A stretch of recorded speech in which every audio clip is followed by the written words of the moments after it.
നമസ്കാരം, കലാകൗമുദി ഓൺലൈനിലേക്ക് സ്വാഗതം.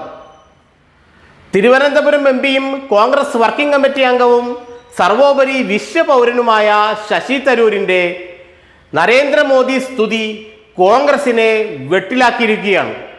ഇതിനു മുമ്പും നരേന്ദ്രമോദിയെ പ്രകീർത്തിച്ച് കോൺഗ്രസിനെ ഇടങ്ങേറിലാക്കിയ സ്വഭാവം ശശി തരൂരിന് ഉണ്ട്. ഇപ്പോൾ പ്രധാനമന്ത്രി നരേന്ദ്രമോദി അമേരിക്കയിൽ നടത്തുന്ന പര്യടനത്തിനെക്കുറിച്ച് ചില മാധ്യമങ്ങളോട് സംസാരിക്കവെയാണ് ശശി തരൂർ നരേന്ദ്രമോദിയെ പ്രശംസകൾ കൊണ്ട് മൂടിയത്. പ്രസിഡന്റ് ഡൊണാൾഡ് ട്രംപ് അവിടുത്തെ മാധ്യമപ്രവർത്തകരോട് മോഡി സന്ദർശനത്തെക്കുറിച്ച് ഒരു വാചകം പറഞ്ഞു. നരേന്ദ്രമോദി നമ്മൾ ഉദ്ദേശിക്കുന്ന പോലെയല്ല, അദ്ദേഹത്തെ പിടിവാശിയിലൊന്നും നമുക്ക് വീഴ്ത്താൻ കഴിയില്ല, വിലപേശലിലും അദ്ദേഹത്തെ വീഴ്ത്താൻ കഴിയില്ല, ഇക്കാര്യത്തിൽ അദ്ദേഹം എന്നേക്കാൾ കടുപ്പമേറിയ ആളാണ് എന്നാണ് ഡൊണാൾഡ് ട്രംപ് പറഞ്ഞത്. ഡൊണാൾഡ് ട്രംപ് ഇങ്ങനെ പറഞ്ഞിട്ടുണ്ടെങ്കിൽ അത് വളരെ ശുഭകരമായ കാര്യമാണെന്നാണ് ശശി തരൂരിൻ്റെ പക്ഷം. മോദിയെക്കുറിച്ച് ഡൊണാൾഡ് ട്രംപ് ഇങ്ങനെ പറഞ്ഞിട്ടുണ്ടെങ്കിൽ ട്രംപിൻ്റെ മുഖത്ത് നോക്കി മോഡി ചില കാര്യങ്ങൾ ധൈര്യപൂർവ്വം പറഞ്ഞു കാണുമെന്നും അത് വളരെ ശുഭകരമായ കാര്യമാണെന്നും ഇന്ത്യക്കാർക്കെല്ലാം അഭിമാനം നൽകുന്ന കാര്യമാണെന്നുമാണ് ശശി തരൂർ മാധ്യമങ്ങളോട് പറഞ്ഞത്. ഇന്ത്യക്കാരെ ഇങ്ങോട്ട് കടത്തിയപ്പോൾ, അമേരിക്കയിൽ നിന്നും അവിടെ കുടിയേറിയ ഇന്ത്യക്കാരെ നിയമവിരുദ്ധമായി കുടിയേറിയെന്നാരോപിച്ച് ഇന്ത്യയിലേക്ക് കടത്തിയപ്പോൾ സൈനിക വിമാനത്തിൽ കൈവിലങ്ങിട്ടാണ് കൊണ്ടുവന്നത്. അതൊട്ടും ശരിയായില്ലെന്നും ഞങ്ങളുടെ പൗരന്മാരെ നിങ്ങൾ അപമാനിക്കുകയാണെന്നും മോദി ട്രംപിൻ്റെ മുഖത്ത് നോക്കി പറഞ്ഞു കാണുമെന്നാണ് തരൂരിൻ്റെ പക്ഷം. അതുകൊണ്ട് അങ്ങനെ പറഞ്ഞിട്ടുണ്ടെങ്കിൽ മോദിയെ താൻ അഭിനന്ദിക്കുന്നു എന്ന നിലപാടാണ് ശശി തരൂർ കൈക്കൊണ്ടത്. ഇതാണ് കോൺഗ്രസിന് വലിയ തലവേദന ഉണ്ടാക്കിയത്. മോദിയുടെ അമേരിക്കൻ പര്യടനത്തെക്കുറിച്ചും നിയമവിരുദ്ധമായ ഇന്ത്യൻ കുടിയേറ്റക്കാരെ ഇന്ത്യയിലേക്ക് കൈവിലങ്ങിട്ട് കൊണ്ടതിനെക്കുറിച്ചും രാഹുൽ ഗാന്ധിയൊക്കെ പാർലമെന്റിൽ പൊട്ടിത്തെറിക്കുകയായിരുന്നു. അപ്പോഴാണ് ശശി തരൂരിൻ്റെ ഈ ഇടപാട്. ഇതോടെ കോൺഗ്രസിന് വലിയ തലവേദനയാണ് ഇത് സൃഷ്ടിച്ചത്. പക്ഷേ എന്നാൽ ശശി തരൂരിൻ്റെ ഉദ്ദേശം എന്താണ്?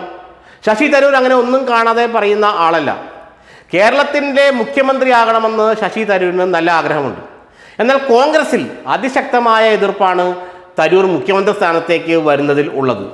തരൂരിനെ ഒരു കാരണവശാലും മുഖ്യമന്ത്രിയാക്കാൻ സമ്മതിക്കില്ല, അല്ലെങ്കിൽ മുഖ്യമന്ത്രി സ്ഥാനാർത്ഥിയാക്കി പ്രഖ്യാപിക്കാൻ തങ്ങൾ അനുവദിക്കില്ല എന്നാണ് എല്ലാ കോൺഗ്രസ് നേതാക്കന്മാരും ഒന്നടങ്കം വിളിച്ചു പറയുന്നത്. അപ്പോൾ തരൂരിനൊരു കാര്യം മനസ്സിലായി, താൻ കേരളത്തിൻ്റെ മുഖ്യമന്ത്രിയായി, അല്ലെങ്കിൽ കോൺഗ്രസിൽ നിന്നും കേരളത്തിൻ്റെ മുഖ്യമന്ത്രിയായി താൻ വരില്ല എന്ന് ഏറെക്കുറെ തരൂരിന് ഉറപ്പായി. ഇനി കോൺഗ്രസിൽ നിന്നിട്ട് തരൂരിന് വലുതായിട്ടൊന്നും നേടാനുമില്ല എന്നും അദ്ദേഹത്തിന് അറിയാം. കാരണം 20 വർഷമായി, ഇപ്പോൾ 2029 എത്തുമ്പോൾ 20 വർഷമായി അദ്ദേഹം എം പി സ്ഥാനത്ത് തികയ്ക്കുകയാണ്. രാഹുൽ ഗാന്ധിക്ക് തരൂരിനോട് വലിയ താല്പര്യമില്ല, വലുതെന്നല്ല കാര്യമായൊരു താല്പര്യവുമില്ല, മറ്റ് കോൺഗ്രസ് നേതാക്കൾക്കുമില്ല.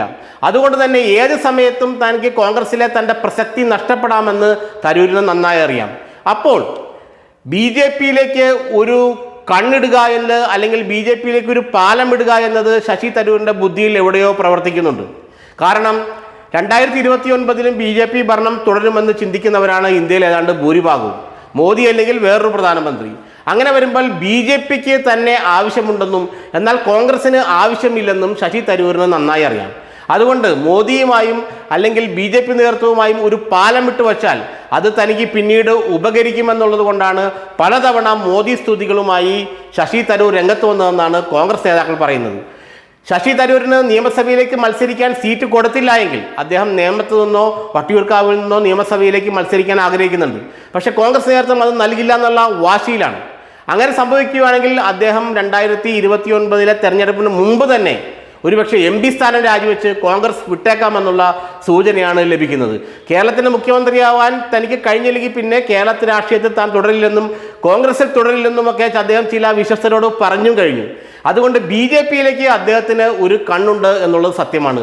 ആ പാലം ഒന്നുകൂടെ ദൃഢമാക്കലാണ് ഈ മോഡി സ്തുതികളുടെ പിന്നിലെ ലക്ഷ്യമെന്നാണ് കോൺഗ്രസ് നേതാക്കൾ പറയുന്നത്.